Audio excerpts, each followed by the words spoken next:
Along next, we have KiwiWrite Math, and I just want to put a little plug in for assistive technologies and technologies to support math. When I was teaching a million years ago, we had very little to nothing supporting students with disabilities around math. So I'm really excited to see this and write math assignments easily online. Marcia Edel is here, and I'm going to turn it over to her. Marcia, it's all yours.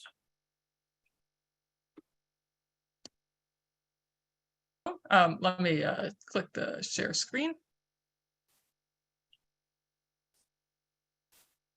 And can I get a head thumbs up of whether it's there? Okay. So anyway, hope everyone's having a good afternoon. Thanks for joining Demo Days today. My name is Marcia Edel, and I am the founder and product designer for KiwiWrite Math. I'm also a parent entrepreneur, and I created this product in response to the need for more tools to support students with a challenge relating to the handwriting aspect of math. So KiwiWrite is a web app new this year that allows students to write math problems on screen. And I'm going to show you a bit about it today. KiwiWrite has 4 different math levels, each with different sets of math symbol keys. We do it this way so students will have just the math symbols they need without extra visual clutter or complexity. We aim to serve both students with physical needs and ones who may have different types of learning disabilities or processing challenges. And I'll be doing a mostly live demo in a moment. I just wanted to first tell you about free trial accounts, as I'm hoping you'll also try KiwiWrite for yourself. You can create a free trial account at our website at KiwiWrite.com. Plus, we also provide free educator subscriptions to OTs and ATs and other special ed staff who evaluate and support students. So just create a free trial and send a request to support at KiwiWrite.com if you want an educator subscription. So let me go on to the app website now, which is at go.kiwiwrite.com. So I'm going to log on.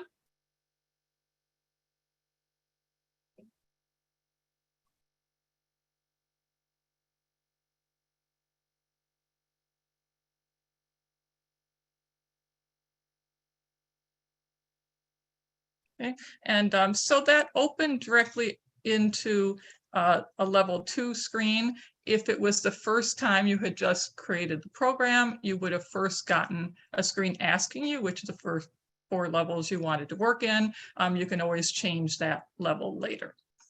Level 2 is one of our elementary grades, and it features grid align problems. To create a new math problem, you either just click on the display area, and I'm just going to click numbers on the screen here, or you can create a problem by using this new problem button, and it will create one right below the last one. So for a multi-line problem, I'm going to click new line, or you could click enter on the screen.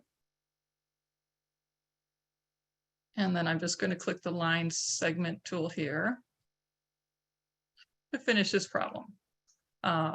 Now, let me do a division problem because they are particularly limited in the way you can format those in a lot of programs. So I just clicked the long division sign here and entered a number. Now to do this division sign, the next thing I would want is to be able to place a number above the problem, but that's not quite in the problem size right now. So the way to get that is that you simply move the cursor to that position, either by using the arrow keys, either on the screen or your keyboard.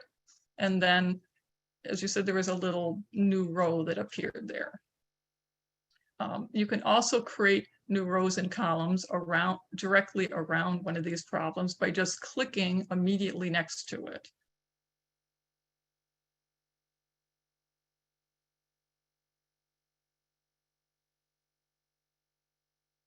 And as I said, you could be typing into the keyboard. I tend to use on screen just for demo purposes. Keyboard's often faster. There are, obviously, keyboard just has the keys that match that the keyboard has. We do have some keyboard shortcuts for some of the other keys too. But going back to this problem, I'm not quite done. I would like to put remainder 1, and I could type an R in the keyboard. But instead, I'm going to show you that there is one in the keyboard here. And the way that I accessed that was that all of the keys on the screen that have little triangles at the bottom have alternate keys, which you can access by pressing and holding down 1 second.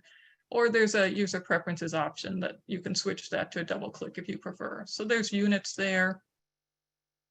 And here's some different symbols needed for regrouping types of problems. And I'm going to do a problem with regrouping now.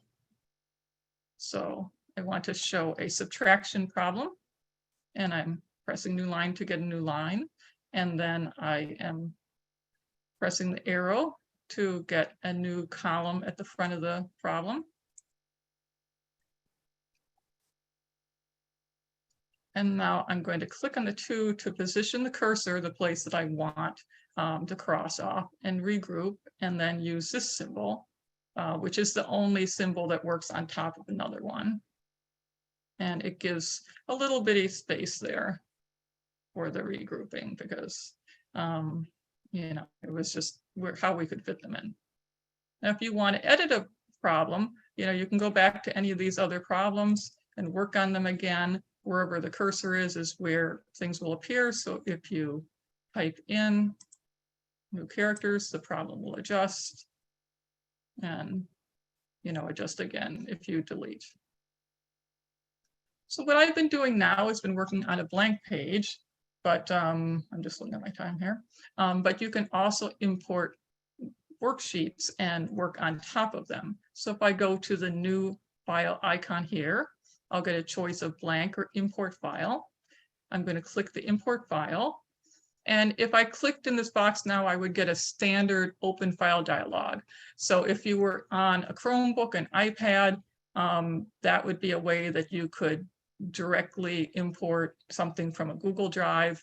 I am just on a Windows laptop, so I'm just going to drag and drop here.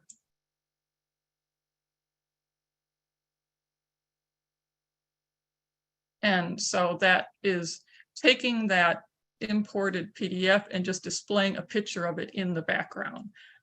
You can use the zoom magnify to get a little more white space, but otherwise the program is working the same. It's just the background picture is just a picture. So I'm going to go back to my fraction symbol. This fraction symbol is just kind of for simple fractions within these grid aligned problems. There's a different type of fraction that's for the advanced math that we will see later. And then I am also going to add my name up here. The ABC text function allows you to enter text, so you can add answers to problems, add units, add your name, all those kinds of things. Now I'm going to rename this file here. And I'm going to click on the save to save it to our web host. And now, in order to turn it in, the student would need to either print or export. When you click export, when you download as a PDF, it's going to download however your system downloads PDFs. So I'm on a Windows program. I kind of have the Zoom window in the wrong place here. I got to do something with that. And so it displayed in the wrong at the bottom there. But if you were on a Chromebook or iPad that was configured, you could move it direct to a Google Drive in that way. So I'm going to now switch to one of the upper levels. I'm going to go up to the profile icon and select set math level. And go to level 4, which has symbols appropriate for a high schooler. As you see, there's lots of symbols that have little triangles here. So we have, you know, all these different trig signs, you know, a variety of variables. Some shortcuts for variable squares there. And You might notice that it's not a grid because the symbols are all different widths, so that just kind of isn't the layout that's possible for this level of math, but it is still in line. So if you're doing an algebra problem, the problems are still built with various lines. You can move them around. If you change the size here, it will act as one problem there. Now, I'd like to talk about fractions and square roots and these symbols. All the keys that have these little A's and B's are ones that KiwiWrite needs a little bit more information from the user to use.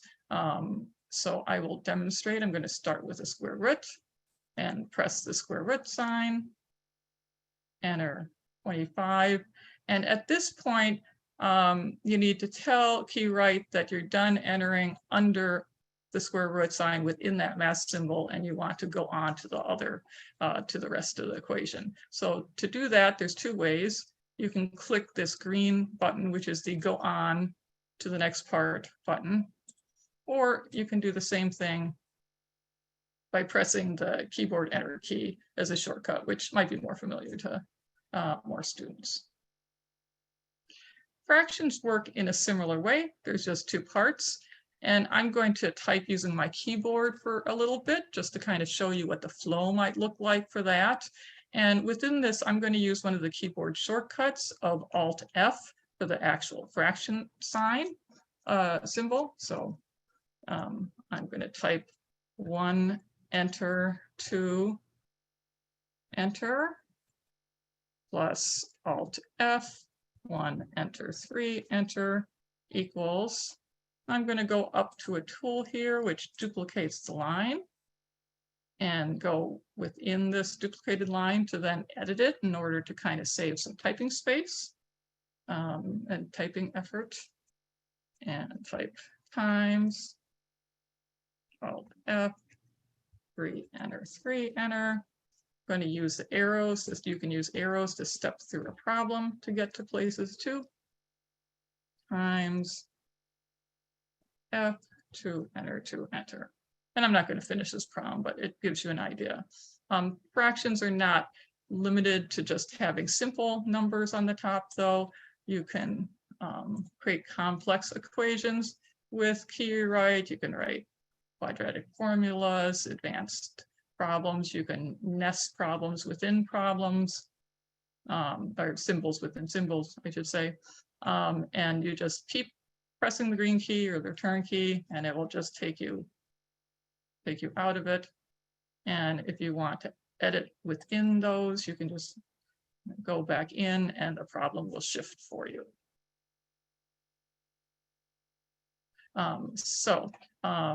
I'm just going to show you a couple examples of some work that was made.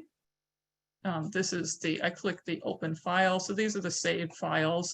A student, since it will always display the last file you worked in, sometimes students won't even, younger students don't even necessarily need to use this, but if you do want to access prior ones, then this is how you do it.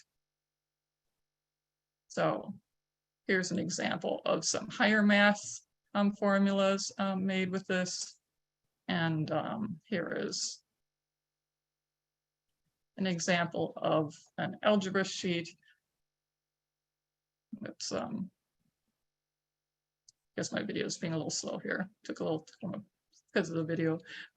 So this sheet is in level 3, which is more middle school. The level 3 has the fractions, exponents, and such symbols, but not like the trig signs and such. It has the feature that it has 2 types of problem buttons here. So you can have the line format that we were just seeing in level 4, or you can also have the grid one. Let me enlarge this a little to show it a little better. Sometimes algebra you might want to have, might want to do your algebra in grid.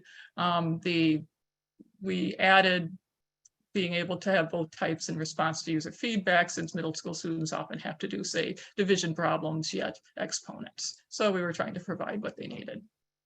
So I think that is it for me.